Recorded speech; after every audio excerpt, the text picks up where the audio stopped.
Hello guys, you're welcome back to my channel. My name is Bukumi BK Crown. Hope you guys are feeling good. Hope you guys are bounced like a newborn baby. So guys, I'm here with a guest. His name is... My name is Godswill. Uche. Super excited to be here. So we're going to be checking out a video together titled Why Islam Do Not Allow Men and Women to Pray Side by Side in the Masjid. Okay. Yeah, like the mosque. Okay, that's Mosque. So, okay. Ahmed Deedat. All right, let's check it out.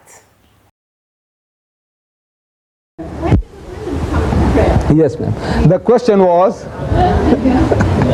when do the women come to pray? See, the obligation to pray, as well as every other religious obligation, which is incumbent upon the man, is also incumbent upon the woman. But there is what is called a segregation of the sexes in Islam. Men and women are not allowed to freely intermingle. So in the absence of a separate facility, they pray at home. There are certain mosques which has certain separate facilities. Like this particular one here, unfortunately, you know, the way from the very beginning it was built, it didn't have that facility. But now, the free intermingling is that which is not allowed. Otherwise, everything the man does, the woman must do. Fasting, prayer, going on a pilgrimage, giving charity, whatever the man does, the woman must do the same. But now, you might not have had the chance of coming through that section there where we make ablution. So you might have come in straight in here. That other side, you saw the steps there, seats there.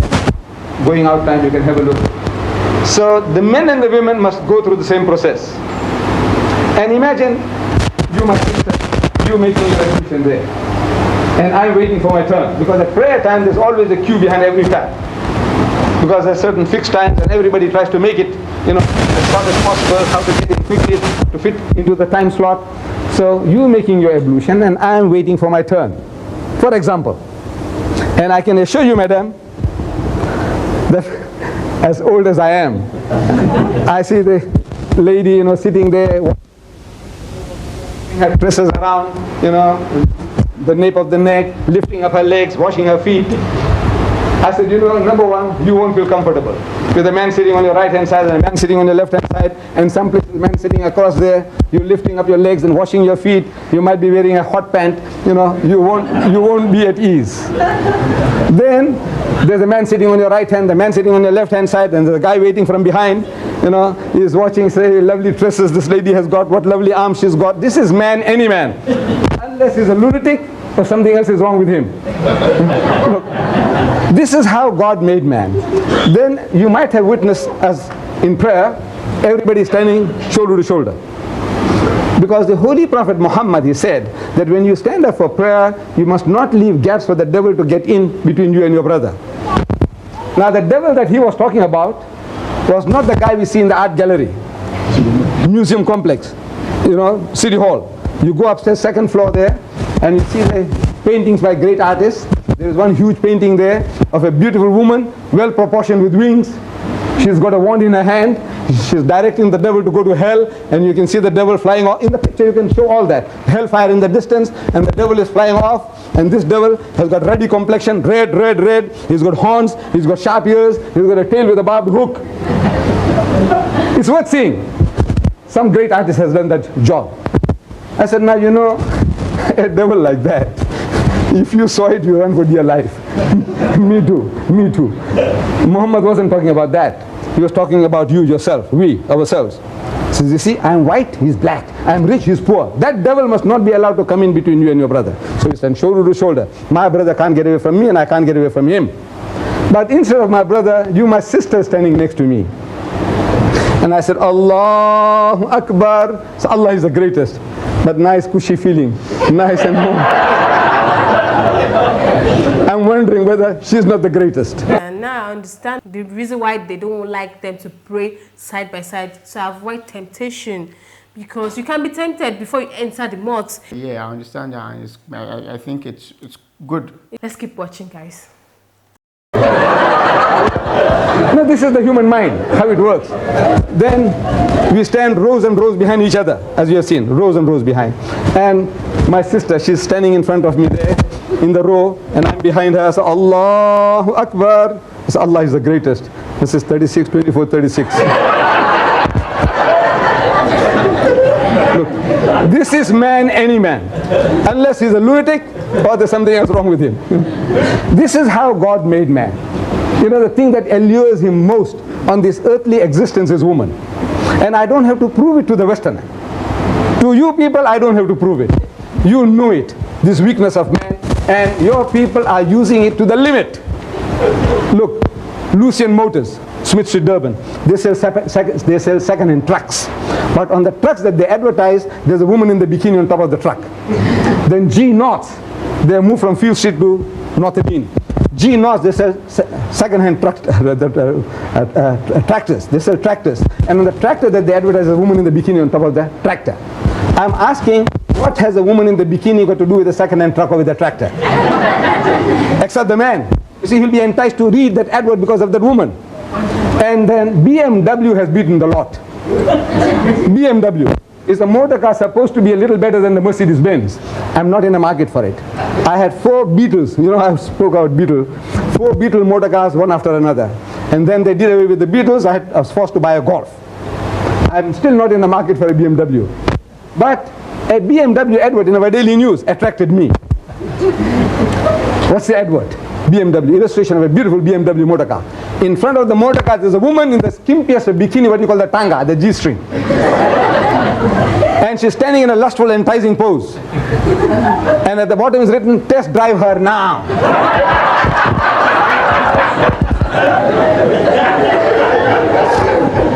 Who? The woman of the car. She's buying the car. No, the buyer car. So what are you doing to your women folk? You see, the Westerner, he sells his mother, he sells his wife, he sells his daughter, he sells his sister. Everything is for sale. To him, anything, his wife is a star. You know, he's proud, his wife is a star. She's being, bruised on the screen. The guy is simulating sex with her on the screen, and he can enjoy, so my wife is a star. So what has happened to you? You have sense of values. Your mother is a star. Your daughter is a star. This is the Holy Prophet Muhammad. He said that women, they are your mothers and your sisters and your daughters and your aunts. They are to be loved, respected, cherished and protected. They are not for sale. So according to our system, this free intermingling is a thing that is not allowed. But if there is a separate facility, like in the Grey Street Mosque now in Durban, they have a separate facility, separate entrance, separate place for ablution. Everything is separate. They are in the mosque and yet out of the mosque, allowed. Only the free intermingling is not permitted now. But the obligation is on the man as well as the woman to pray. So, they believe that you have to be clean. Your act has to be holy before you enter the mosque. If both of you are both washing your legs, trying to get ready, and all of a sudden the woman is not being cautious of herself, you want to be free to, and the man will be lustfully looking at you. And in his heart, he's already sinning before entering the mosque. So he can't go inside with an holy heart. And that's the reason why they pray side by side. They have their different section. Yeah. Yes, even in churches, most churches, they actually don't even accept or allow ladies and guys to sit in the same side. They're sections for guys. Yeah. And some people started complaining, but I understood them.